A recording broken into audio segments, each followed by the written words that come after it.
Good morning. This is day 3 of our I Hate Winter, I Have to Get Away trip. Hope I'm not scaring you wearing no makeup, but I just got done from a 2-mile walk. Come along and see what we're going to do the rest of the day.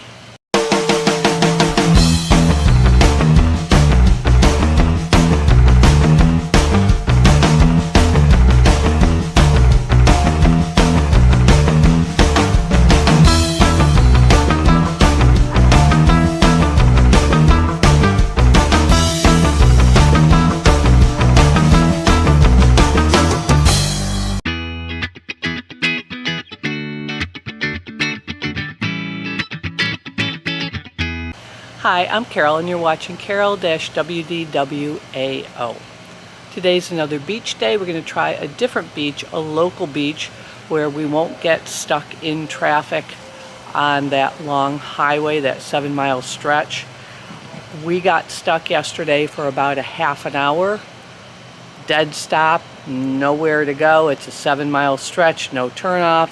We later found out there was a head-on collision and 3 people had to be airlifted. It was a pretty bad crash. Today we are going to Sombrero Beach, which is local. We don't have to go down that road. It's much closer. It's considered a local beach. It doesn't have a snack bar. It does have a bathhouse. And then we're going to go to Crane Point Conservancy, where there's a walking tour and you can get a fish pedicure.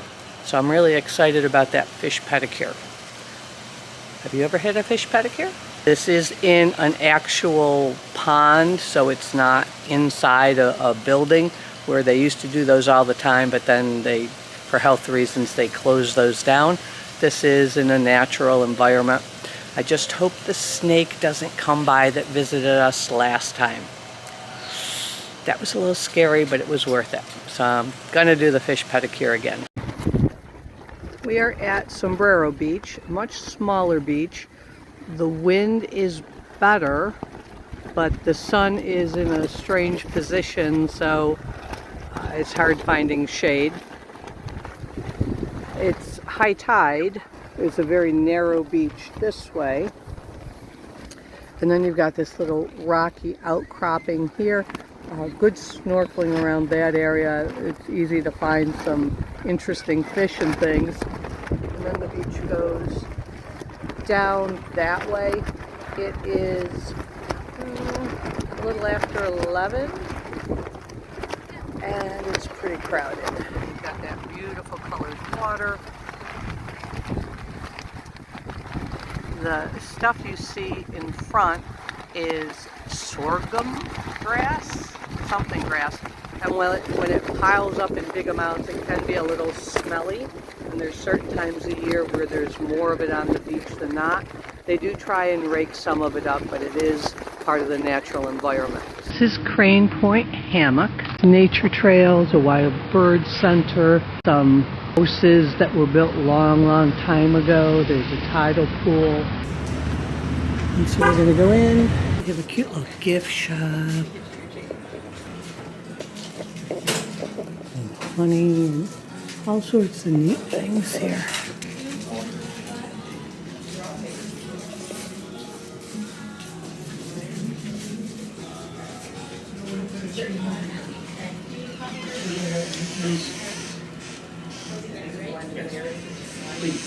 Oh, they have paradise flavors here. That's the place. Okay, I want one too. Yeah. So Fran is eating a mint chocolate chip, paradise flavors. These are the bars that I talked about earlier. They are so good. They come in so many different flavors. They have a little fish exhibit here. Fish roller on this side.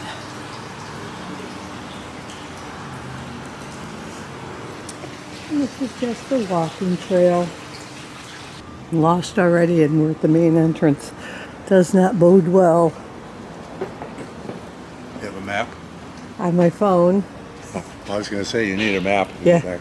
They'll come find us if we don't come out, won't they? This is part of the land trust. to save these hardwalk hammocks, which we would call like forests where we live. And they're tropical woodlands and different species here, and they don't grow anywhere else in the United States. This is a preservation, conservation, restoration habitat, which, you know, the science geeky teacher in me likes. Towards Crane House and Fish Pedicure. Presentations there.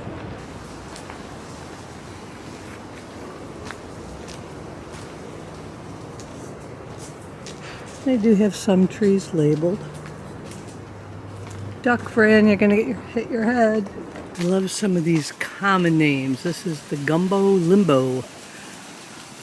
And it's like the bark flakes off of it.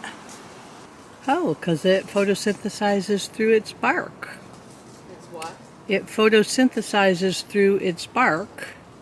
And it has a sticky sap, traps songbirds, and it can be made into varnish. Also called the sunbird bark, tourist tree. Trunk is always red and peeling. Yep, that would be me. And Fran is waiting for the sky to fall. No, he's just looking at this spider.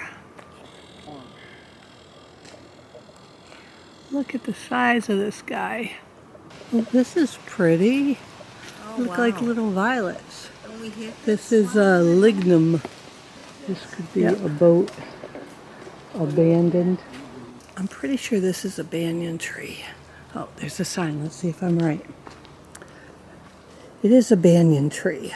So you find a lot of these in Key West, and their root structure, a lot of the roots are above ground, and they do this branching, and they grow huge, but they provide an awful lot of shade. This is the Crane House, built in 1954. Main living quarters on the second floor. Kennels for their Great Pyrenees and servants' quarters. So servants and kennels downstairs, and the living quarters upstairs. There is a restroom at this farthest point. And then we've got this nice waterway here.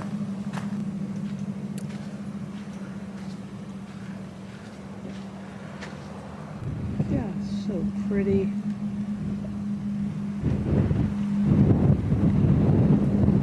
Nice cool breeze. My hat's coming off. Little memorial here. We're at the point. And then here's the fish pedicure. Fran's gonna do it. What do you do? Fish pedicure. Water.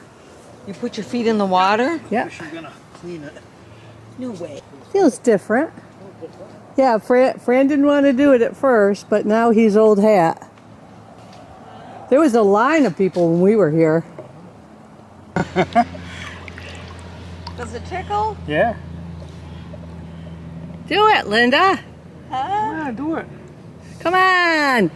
Knock an item off your bucket list. Okay, I guess. Hope you can see through the reflection. They take away all the dead skin. Look at, there's a lot on Fran. Fran has a lot of dead skin on his heels, you can tell. Oh, see, I had a pedicure before I left. They don't like me as much. Look at, they like Fran. They really like Fran. So this is funny because last time we were here, Does this feel weird? just try it. Try it. Okay. She's going for it.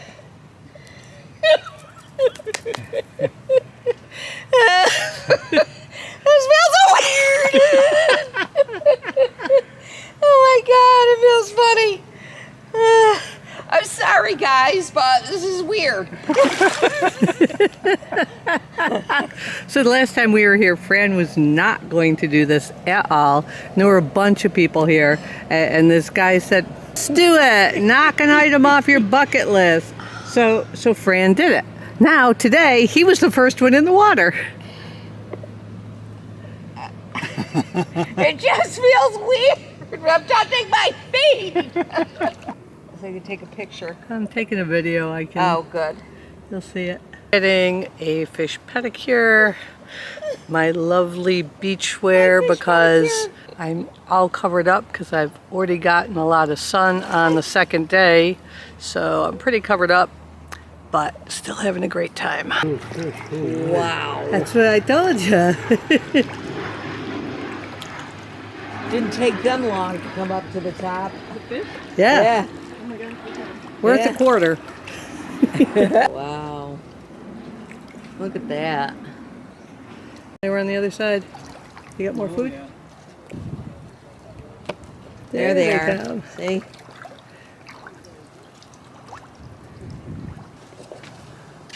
So this is the Adderley house. I got the storm shutters, the old hardwood floors. Two bedrooms. Ooh, fancy, 2 bedrooms. A table. It's in the shed. Somebody lived in this? Yeah.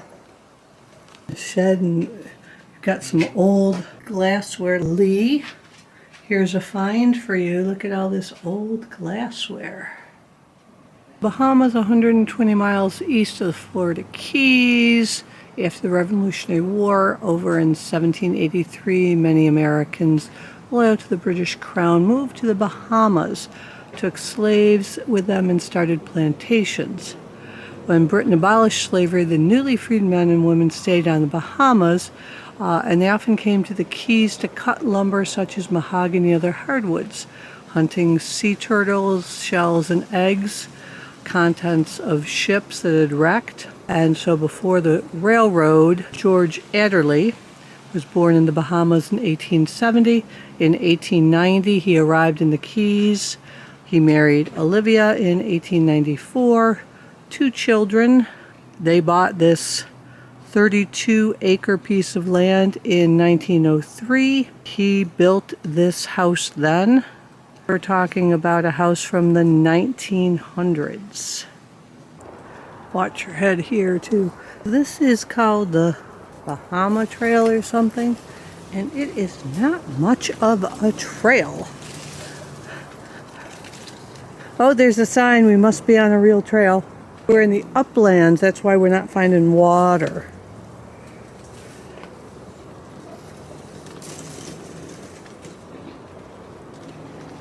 Not the kind of trail you want to be walking in these flip-flops. Here's the Cracker House. I think this was built a little later.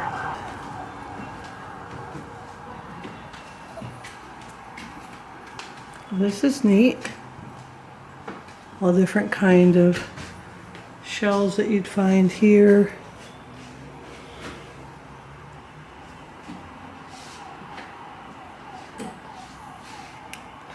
Ooh. In the court. This is the Cracker House. A what? Cracker House is the name of it. Oh. And all the different shells. Look at the sea turtle skulls. Oh my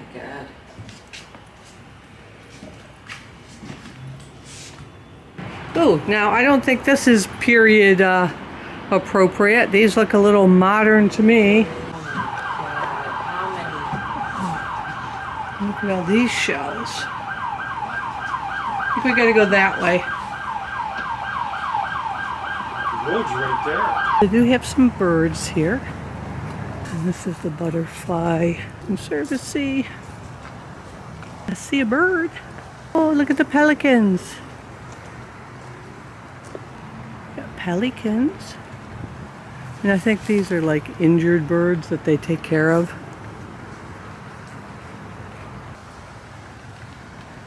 Cormorants. Those are the diving birds. Ooh, raptors. Oh, crustals up there. Yep. Fran knows his birds. Birds, cars, boats, Fran can tell you everything. Oh, it's a harrier pooping. What are these? Those are crustals. This is a harrier. He's over there in the corner. Turkey vulture. There's the bald eagle. Yeah. Oh, where are you going? Why are you hiding on us?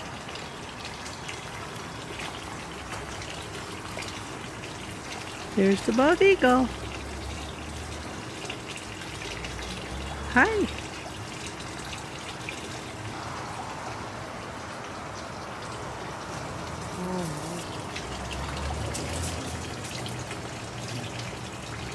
Hi. No, I'm not your food. Look at this thing, Linda. Look at this plant. Wow. Wading birds. Oh, that's a duck-billed or spoonbill. Yeah, the ibis are the scavengery ones, and then the duck-billed is over there. And then there's a crane. Showered, cleaned up after that trail that should really be called a path that we thought we were lost in. Of no return. At the Crane Point Hammock, which is like a forest, but we did get to see the birds. Now we're going to Castaways for dinner. Never been here, got some good reviews. The menu seems really huge, so there's something for all of us to eat. I'm in the light. Are you looking forward to dinner? Yes, I am. And tomorrow we do what? We're going to Key West. We are going to Key West tomorrow. Can't wait. I should have filmed on the way in because it's a really cool place. We are in the outdoor portion here. It looks like a little shack, but they say the food is really good. Fran is hogging the alcohol menu, and the menu is really intensive. Okay, I mean, we have Asian appetizers and sushi specials and quail eggs and inside out rolls, and then on the other side we have a raw bar, sandwiches, entrees, appetizers, soups, veggie lovers, lobster, and more lobster. And they have the lobster enchiladas, which were featured on diners, drive-ins, and dives. If you've ever seen that TV show, I'm going to have to try those without even looking at anything else that I might want, because that sounds really, really good. I'm going to have, we're going to do the fried calamari. Fried calamari. Yeah. Is that appetizer? Yeah. Okay. Any other appetizers? I'm going to have the crab rangoon. Crab rangoon. French onion soup. Let me send those real quick so they start making I want them. the French onion soup also. You also want a French onion. New York strip. I'm going to have the lobster enchiladas. Good choice. Lobster enchiladas. Okay, gotcha. And then you get two sides also. Well, the baked potato and the Caesar salad. Baked potato Caesar salad. Awesome. Thank you so much. All right, thank you. Fran has, surprise, a margarita in a pint glass. Linda, what did you get? Wait, rum punch. And I actually found a place that could actually make me an old-fashioned, because apparently they can't make them in the Keys. And this is called a Rocking Rocks glass. Yeah, because it's 20 to 5. That was thinking that. and I haven't had anything to drink, and I think it's like moving. I'm hoping it really is. Now, the bad news was they were out of Buffalo Trace, but there was this much left, so they couldn't make a full drink. So this is free. Pixie dust to me. And got French onion soup again, as did Linda. Looks as cheesy as the one he had last night, so he'll do a comparison for us. I don't know what we were thinking. We have entrees coming. There's calamari and crab rangoons, which I tried one of the crab rangoons already, and it was phenomenal. What do you want to know? I want to know how they taste. Calamari? Yeah. That's good. Very good. How's the dipping sauce? The sauce is really good. And did you try the French onion soup yet? Yeah. Okay. And Linda, what did you think of the calamari? Very good. Nice and crispy, just the way I like it. The crab rangoons, nice and creamy. You get that hint of cilantro in there, which I'm a cilantro fan. These are excellent. Calamari is good. It is crispy. I've had more tender calamari, but it's tasty. That is a nice piece of meat. What was the ribeye? Oh, Strip. I don't know steak. And some baby back ribs that look really nice and thick. And I got the lobster enchiladas, which were featured on diners, drive-ins, and They look dives. pretty good. They do. They do look good. And I'm about to have a second old-fashioned, so any slurring you hear from now on will be due to that drink. I'll start before I have too much more of my second old-fashioned. I had the enchiladas with homemade poblano sauce, rice, and refried greens. I'm going to copy Fran. Rice is rice, very plain, very bland, did not care for the rice. The beans were topped with a layer of cheese. They had a nice smoky flavor to them. They were really good. The enchiladas, the poblano was really good. It left a nice heat on your tongue. The problem was it really overpowered the taste of the lobster, and I suspect Florida lobster, because this was fresh Florida lobster, is not as sweet as the Maine lobster that I'm used to. It also wasn't as tender. The corn tortillas, the middle pieces were fine. The ends were very, very dry, even with the poblano sauce on them. It was good, nice flavors, but it's not something that I would order again. Ribs? Ribs are not like ours, that's for sure. What was wrong with them? Well, they were good. Hardly any meat on them. They're very, hardly any meat. I mean, it tasted good. Well, good thing that you had two appetizers and a salad. They won't fall off the bone like ours. Yeah. I mean, baked potatoes good. Linda's strip steak is really good. I'm helping her eat it. Yep. And what did you think of my enchilada? Enchilada? It was all right, but it wasn't the greatest. Yeah. Definitely not worth the money. And the beans? The beans are all right. I mean, they're smoky. The rice? Yeah. Rice is rough, that's for sure. And I have to agree with him on that. Linda's still working on her French onion soup. We have a lot of calamari left over, and I see steak and eggs in Linda's future for breakfast. What'd you think? Good. Lot of food. My steak was cooked okay, but there's still not a lot. There was a lot of juices out of it. So to me, it was like, even though it looked like it was cooked medium rare, it's still kind of dry a little bit. And they came out quick. He actually held our entrees so we had time for the appetizers. Everything came out super, super fast. Our waiter is running his butt off. Every table he spends time with. Service is really, really good. The speed of the food coming out is excellent. This is one of those like kitschy little places that you go to get the local flavor. It's not Hideaway Cafe, an elegant French restaurant.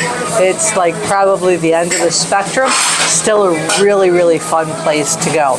There are also manatees. I did not get up out of my chair to go look because yesterday I had the ultimate manatee experience. I knew I'd be disappointed. But if you want to see manatees and you haven't seen them yet, Castaways is a good place to see manatees if you haven't seen them already. So this is so pretty. Nice little area here. You can come up with your boat and park here. Thanks again, guys. Thank you. We're closing the place. We're sold and we're closing the place. And I didn't film this on the way in. It is.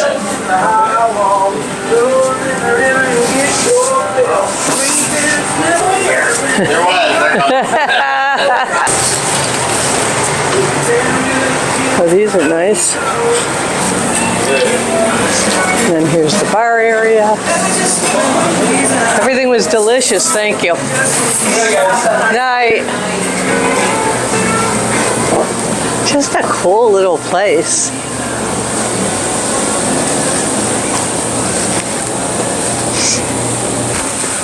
I feel like it's like 1 o'clock in the morning. Another crazy day in our can't stand winter, so have to get away impromptu trip. Beach day, hiking through trails that should not have been called a trail. There were rocks and stumps and everything. We made it through that. Came back, refreshed. Dinner at Castaways was an experience. Our waiter was phenomenal. Food came out rapidly. We closed the place, so I don't feel so old because when I was young, we used to close places all the time. Got a free drink. Food was good, just not exceptional. If you've enjoyed this vlog, please give it a thumbs up. Subscribe to my channel if you haven't. You know I really appreciate those of you who do that. Thank you very much. If you're not a member of our adult-only Facebook group, please join us there, WDWAO, Adult-Centered Discussions on Disney. And last but not least, never grow up.